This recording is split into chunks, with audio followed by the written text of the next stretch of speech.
G'day fellas and welcome to a casted game. Spawning in over on the west side of the map, we've got Vortex gonna be playing the Rus for us today, and his opponent Lidicor. Tell us who it is. On the right side is the Muslim, playing as an unconventional Arabia Civilization pick, going in with the Abbasid. This is the grand finals of the $20,000 Steel Series Prime Cup, and two names that weren't necessarily expected to be in the grand finals, especially the Muslim, beating down some tough opponents, including Marine Lord, on his way to the grand finals. Yeah, this is absolute incredible stuff that we're seeing today. So we're watching the Muslim go up against Vortex, two StarCraft 2 ex-pros going to be going up against each other in the grand finals. So some big names have fallen today. Lidicor, we have witnessed a massacre. We've seen Viper go down. We saw Marine Lord go down as well in the match yesterday, I think it was. Yeah, there's been plenty of big names going down, and I think, yeah, a lot of people are going to be surprised to see these two here in the finals, but yeah, at the end of the day, they managed to make it up here. So let's talk a little bit about this game and what we've got on the field before us. We've got a Hunter Gavin coming out from the Rus player. He's going to be opening up with a scout, no surprise there, but looks like he's picked up plenty of wolves down here towards the south. Have a look at this little what do we call it? What's it? A harem? A harem of wolves? It's a good name for it. It's very weird that, you know, the wolves are chasing the scout when in reality they would be chasing the sheep. I know, indeed, as you said, that's going to be a ton of gold coming in here for Vortex. One of the best sources of gold for the Rus for the bounty is the wolves. And on the other side, for the Muslim, I feel like the real question is how he's going to approach this game, because we all know how Vortex is going to play this game. The question is what the Muslim has on his mind. Yeah, so the Muslim obviously on the Abbasid dynasty, and we've actually seen the Abbasid dynasty rising through the ranks, at least in this tournament. You know, one of the things that tournaments do is they really push the meta, and I know a lot of people sort of cringe or cronge even at the thought of the term meta, but it's the expectation of what you'd think would happen in a game. And typically you wouldn't expect Abbasid to be coming out, but we've been seeing more and more Abbasid players coming out of the woodworks, and I think the credit's probably got to go over to State for that one.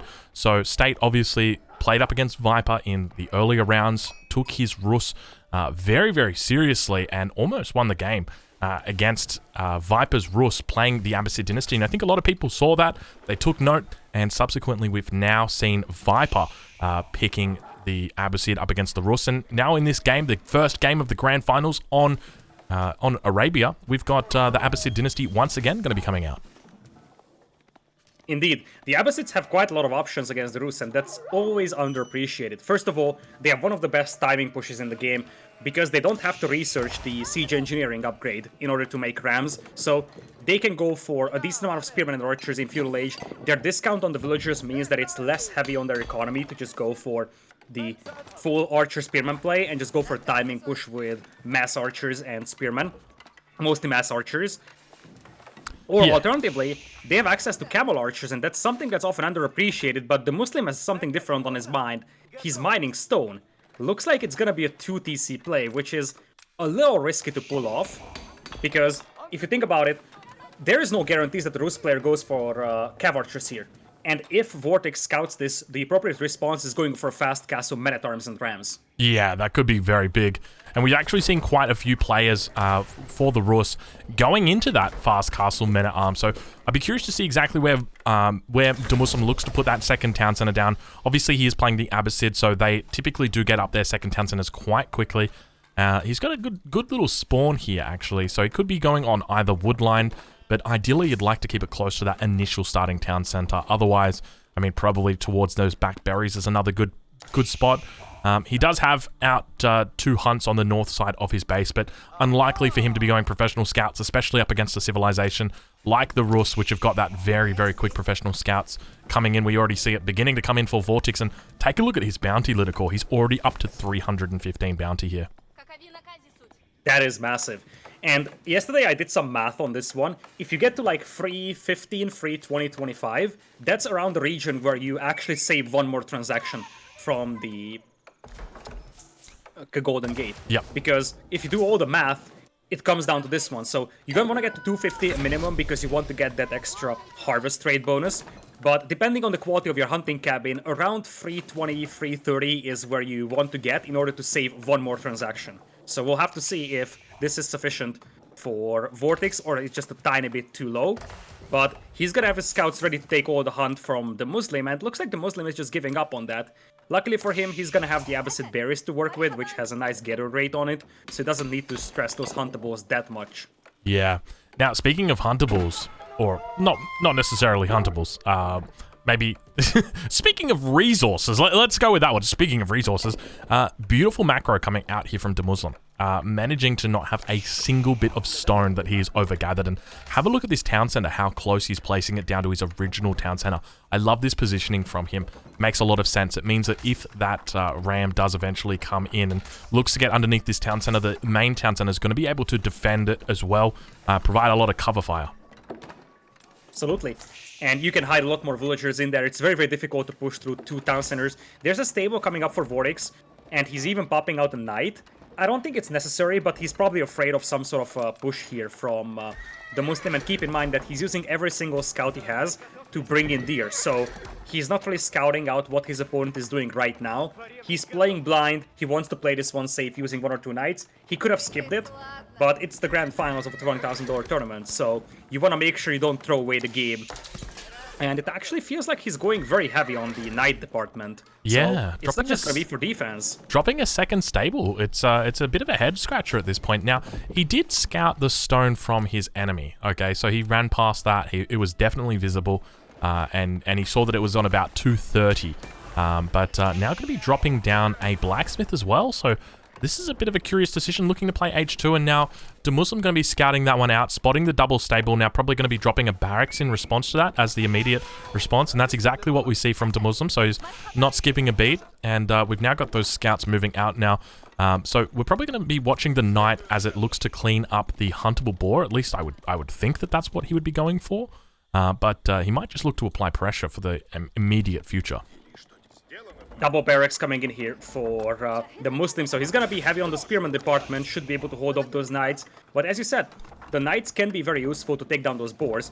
The best thing that you could do is trigger the boar with your scout, because the scout can heal back up, and then charge him with the knights. That should secure you the boar kills, and that would be a lot of extra bounty, something that can also help going into Castle Age.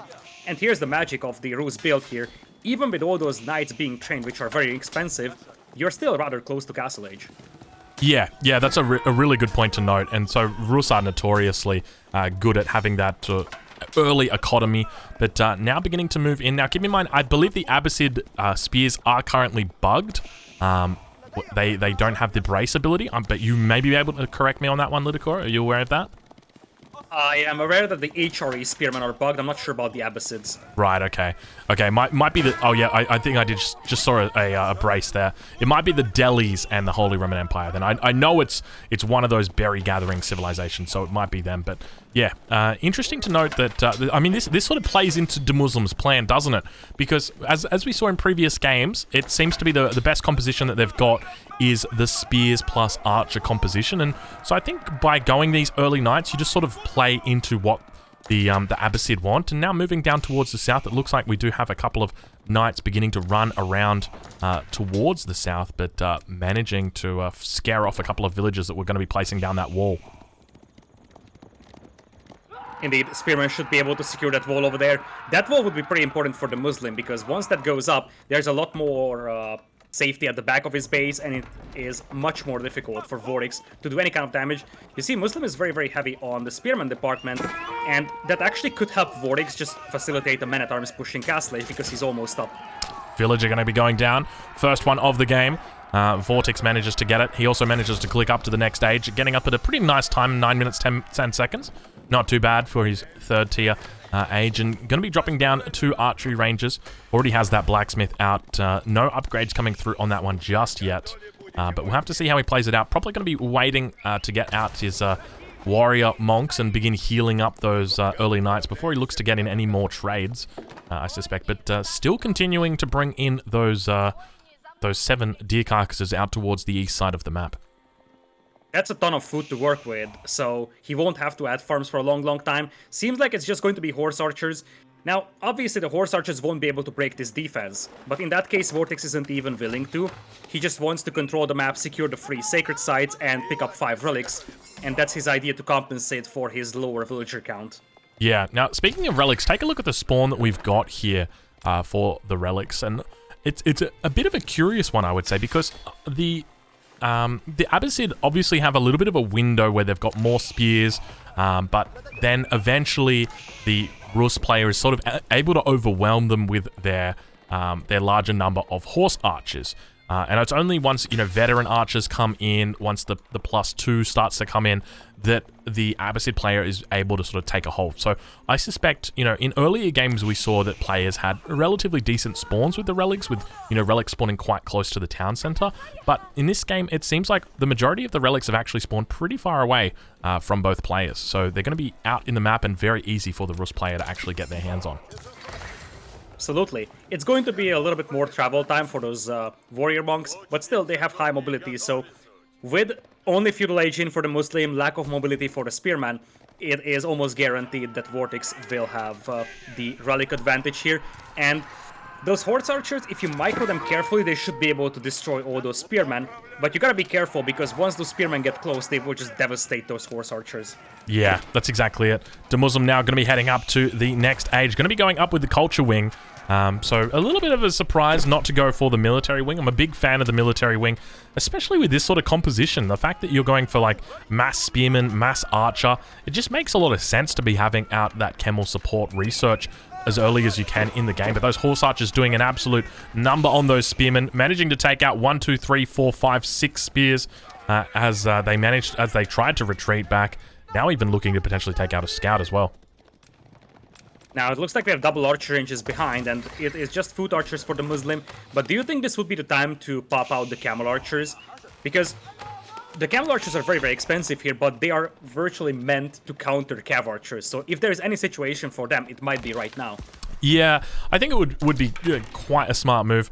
I'm kind of like a little bit disappointed that we're not seeing players go into the military wing. It just makes so much sense to be just getting out like 2 or 3 camels in this composition. You've got everything that you need for it. You've got those archery ranges down. You know, you've got plenty of resources stocked away in the base. You've got a composition that relies pretty much entirely on just having a safe wood line. And yeah, it seems a little bit frustrating that we don't see players doing that, but we'll see how the Muslim manages to make it work. Obviously going to be going into that into the culture wing means that he could be looking for the preservation of knowledge and then trying to max out his upgrade. So that's another route that he could be going. So we'll have to take a look and see whether he looks to secure that. He has been playing the trench warfare game so far, going in for a lot of long walls. That's obviously very expensive to make, but it gives him a lot of safety, and one of the best ways to fight against horse archers is with walls. But it might not matter if those horse archers decide to run past the tower. They could think about that, and they could just dive in on the wood line and kill 10 villagers, no problem. Yeah, you're 100% right, and as a way to mitigate that, what we're seeing the Muslim do is now begin to wall up. Almost like a little bit of a madman, I would say. He's walling up quite significantly up here towards the north. Quite a large wall. But Vortex's opponent is now picking up the relics. He's actually got 4 relics so far. And going to be picking up the 5th one. So despite those relics spawning in a relatively neutral location, we do have all of them going to be going over towards the Rus player. So no surprises there. And already Boya's Fortitude going to be coming in for Vortex. So nice and early for him, picking it up before the 14-minute mark.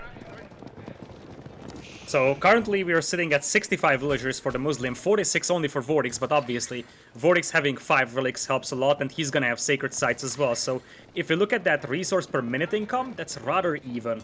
And I feel like Vortex could technically think about the second town center himself. He can buy the stone he needs with 2 transactions on the Golden Gate fairly cost efficiently, drop that second town center, and even though he will be behind in villager count, he won't be falling further behind, and he's gonna have the relics and the sacred sites. Yeah, that's a really good point. Now we actually see the first camel coming out for the Muslim, so he has not forgotten about the strength of the camel. 175 health on it. He's got to be careful with it though, because it only has a range of 3.75, and obviously the range for the horse archer is slightly larger at 4.5, so they're always going to be able to pick them off. But ideally in the mix, you'd want to have at least a couple in there so that if you do misplay, you're going to be okay. But take a look at the ring around the rosy that we've got happening down here on the South Sacred site. Vortex has had enough of that. He's just gonna send 4 horse archers and say, okay, it's enough. The Muslim not missing a beat though, and gonna be heading out away from that. But he delayed that sacred site for quite a while. And he's going to continue heading out towards the rest of the map and scouting about what he can. But now that mass beginning to build up for Vortex. And take a look at the mass that's here for his opponent. It is absolutely huge. 18 scouts coming out. 25 horse archers pushing straight past the walls. Not a lot of units here for Demuslim. This isn't looking the best. Indeed. Many of those units here for Vortex are just scouts, so they're not really combat ready, but they're good to absorb damage and they're good to burn down buildings like we are seeing right now. Spearmen were hiding inside that tower and they just got the phalanx upgrade in, but that's not gonna be enough, and as you said, those archer numbers might not be enough here to fight this one yet. Yeah, this isn't looking good right now for Demuslim. Vortex beginning to push underneath the town center. We'll take a look into the cinematic mode as we begin to watch the players beginning to fight now. Archers doing their best to try and focus down the horse archers on the backline. The camel does remain. Going to be reducing down the damage of all these units here, but the archers doing their best to try and do more damage. Unfortunately, the villagers that are trying their best to gather up stone are all going to be going down. Unfortunately, the town center firing off in the distance. Multiple town centers firing off arrows, and it looks like Demuslim is really going to be losing a significant amount of villagers as well as the entirety of his military at this point.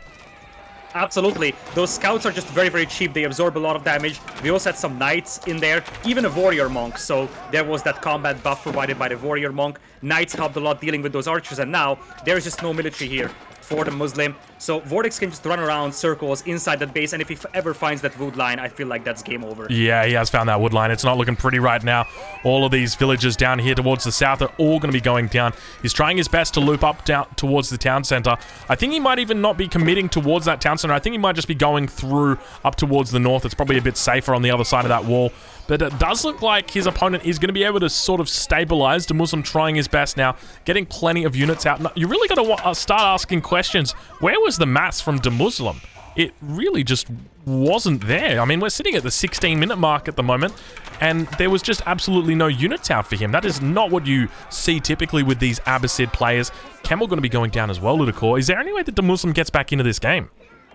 Well, it has to be through economy, and he does have 77 villagers still. He's on 3 town centers. The problem is that he's nowhere close to having an established food economy. Look at the far right side. He's just running out of all the berries. So he's going to have to make a tough farm transition, although that's something that Vortex has to do.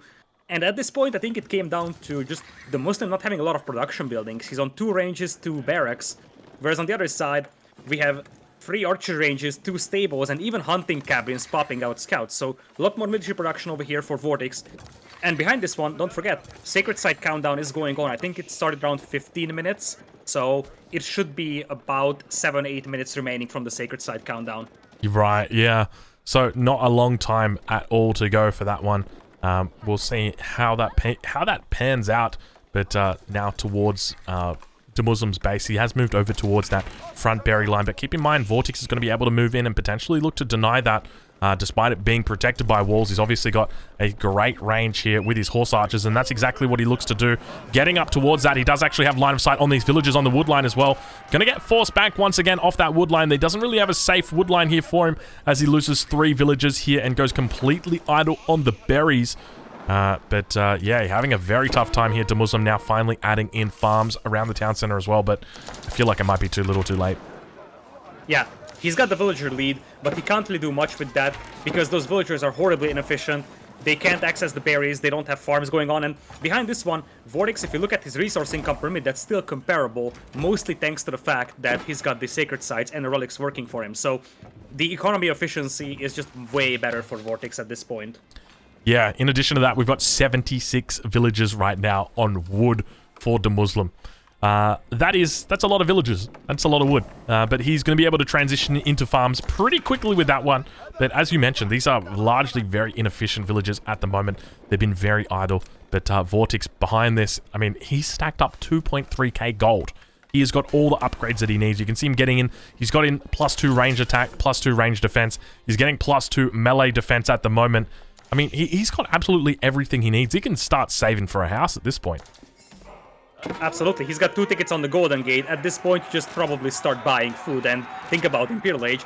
Archers are moving out and that mass is fairly big, so he might actually need to change his plans and just go for mass knights. If he gets like 15 or 20 knights in here, he should be able to decimate this army. But without knights, it's a little risky because that's a lot of foot archers to fight against. Yeah, and now going to be pushing out. There's plenty of archers out here, so he's got pretty decent masses. But behind this, keep in mind, horse archers are in the wood line. Vortex doing a really decent job there, so just keeping his opponent sort of distracted over on one front, then at the same time raiding the second one. And we've got a villagers surround now. They mean absolute business when they come in with their daggers out, cleaning up all those horse archers. And that's a lot of villagers right there for Muslim. Is he thinking about a little bit of a villager pull? I mean, he's got very, very cheap villagers and free town centers, so technically, pulling villagers is an option. The problem is that what are you going to pull those villagers against? The cav archers will just run away if they don't feel like fighting. Yeah, well, he's going to have to pull them again, it looks like. These villagers have got 75 health, so they got plenty in there. Let's see if he manages to do it one more time. Muslim going for another pull. Here he goes. He's looking to mean business, getting a nice little wrap around there for the villagers, and it looks like instead of pulling them, he's probably just going to be walking them out. They're trying their best. We'll follow along with them and see how they manage to do. Has he just got female villagers out here? Actually, no. I think they're male and female all mixed in. They're just all wearing very similar robes and clothes, it seems. And Muslim actually going to be tapping out. He says the villagers were not enough to hold on for dear life, unfortunately. Lidicor, not a bad game, hey? I'm not going to say that it was an amazing game, simply because it was just Rus at their best. And this is what showcases how powerful the Rus could be here.